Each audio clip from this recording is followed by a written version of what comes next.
Yes, hello friends. This is Jyoti Shukla. Welcome all at this channel. Let's study basics with me.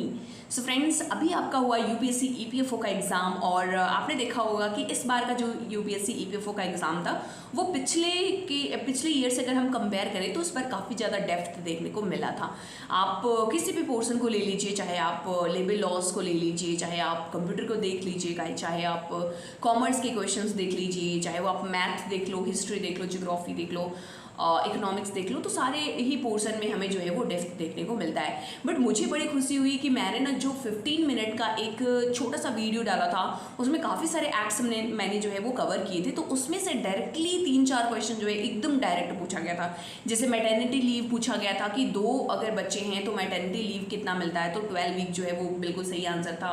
उसी के साथ में आपका पूछा था कि 1881 में जो आपका वो था Indian it means first Indian factory act था वो क्या बताता है, तो वहाँ पर चाइल्ड लेबर की कंसर्न को जो है वो देखा जाता है। उसी के साथ में आईएलओ के बारे में, प्लस उसी के साथ में आर्टिकल 24 के बारे में, जो कि काफ़ी ज़्यादा डायरेक्ट क्वेश्चन जो है वो थे और उन सारे को मैंने कवर किया था। तो मुझे बहुत अच्छा लगा कि ये सारी चीज़ें जो है वो बहुत बेटर रही और होप सो कि आने वाली जो सीरीज़ होंगी या आने वाले टाइम में जो भी एग्ज़ाम होगा उनमें मैं कुछ आप लोगों के लिए कुछ ऐसे ही कुछ इसी तरीके का योगदान जो है वो दे पाऊंगी।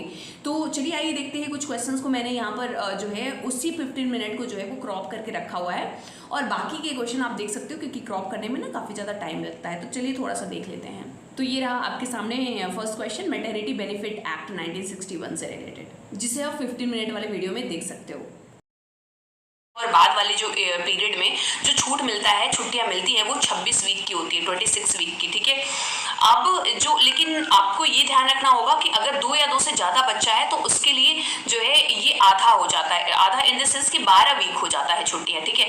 और उसी के साथ में अगर मिस गैरेज वगैरह होता है तो उसके लिए भी छुट्टियां मिलती हैं और वो 6 वीक की जो है वो छुट्टियां मिलती हैं, ठीक है।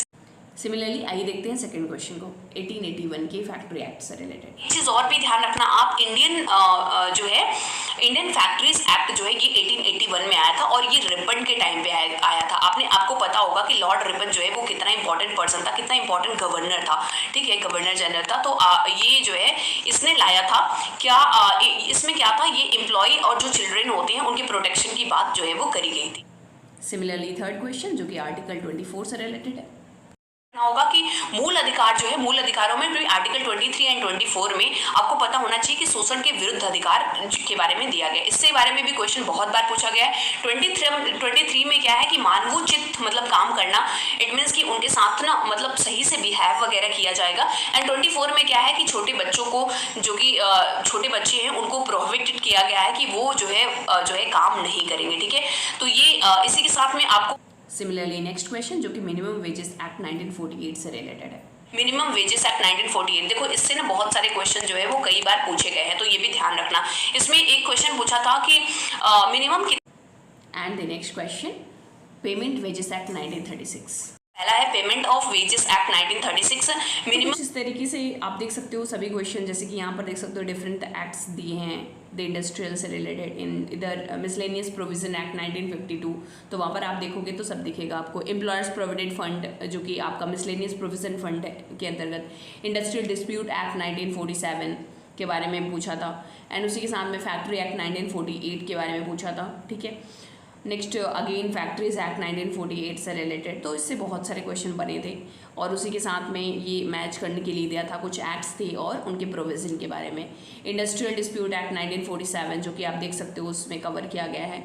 इसी तरीके से कंपनसेशन एक्ट जो कि 1923 में आया था उससे रिलेटेड एंड उसी के साथ में एम्प्लॉय स्टेट इंश्योरेंस एक्ट 1948 वाला, और ये आप देख सकते हो एम्प्लॉय कंपेंसेशन एक्ट जो कि 1923 में आया था। उसी तरीके से ये आपका employ provident fund in miscellaneous वाला आपका, उसी तरीके से आईएलओ के बारे में भी वहाँ पर हमने डिस्कस किया था। और यहाँ पर आप देख सकते हो ट्रेड यूनियन एक्ट 1926 से रिलेटेड, ठीक है। फिर आपका हो गया वही ट्रेड यूनियन एक्ट 1926 से अगेन दिया है आपका क्वेश्चन। और नेक्स्ट आपका फैक्ट्रीज एक्ट 1948 से रिलेटेड, ठीक है।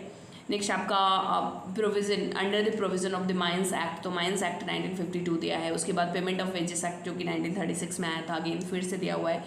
यहाँ पर आपका डिस्प्यूट एक्ट 1947 में जो आया था उसके बारे में दिया है कि कौन सा इनकरेक्ट है, और उसी के साथ में ये डिफरेंट जो है एक्ट्स दिया हुआ है और उसमें तो फ्रेंड्स इसी तरीके से आप देख सकते हो सारे ही क्वेश्चन मैंने यहाँ पर 26 क्वेश्चन जो है वो निकाले थे जो कि डायरेक्टली हिट कर रहे थे। इट मीन्स इनडायरेक्ट तरीके से 3-4 क्वेश्चन तो एकदम डायरेक्ट पूछा गया था, लेकिन ये बाकी जो 26 क्वेश्चन मैंने टोटल निकाले हैं वो इनडायरेक्टली कहीं ना कहीं से जो है वो हमारे वो टॉपिक से जो है वो मैच कर रहे हैं। तो हमने जो है वो बताया था काफ़ी डीप, बहुत ज़्यादा डीप में नहीं बताया था, केवल 15 मिनट का वो मैं छोटा सा वीडियो बनाई थी। अगर मैं थोड़ा सा बड़ा बनाती तो शायद बहुत सारी चीज़ें जो है वो कवर हो जाती, बट यही है कि समय की कमी रहती है, बहुत सारे काम जो है वो हमारे पास भी रहते हैं, तो वो उतना हो नहीं पाता है। एंड प्लस और भी है कि अगर ज़्यादा से ज़्यादा ना वीडियो बहुत ज़्यादा शेयर किया जाएगा, बहुत ज़्यादा लोग देखेंगे और लोगों को अगर बेनिफिट होता है ना, तो फिर सामने वाला जो वीडियो बनाने वाला होता है ना उसको भी लगता है कि हाँ यार कुछ करना चाहिए, कुछ और भी अलग करना चाहिए, कुछ एक्स्ट्रा ऐड ऑन करना चाहिए, कुछ खुद एफर्ट जो है वो लगाना चाहिए। तो मैं यही बस रिक्वेस्ट करूँगी कि प्लीज़ आप लोगों को अगर ये सीरीज़ या ये वीडियोज़ पसंद आते हैं तो प्लीज़ शेयर करिए और ज़्यादा से ज़्यादा सब्सक्राइब करिए, ज़्यादा से ज़्यादा लोग जो है वो चैनल से जुड़े ताकि सबको जो है वो बेनिफिट हो सके और मैं भी थोड़ा उसी तरीके से ही कंटेंट लाती रहूँ। तो चलिए मिलते हैं किसी नए वीडियो में। Bye bye and take care.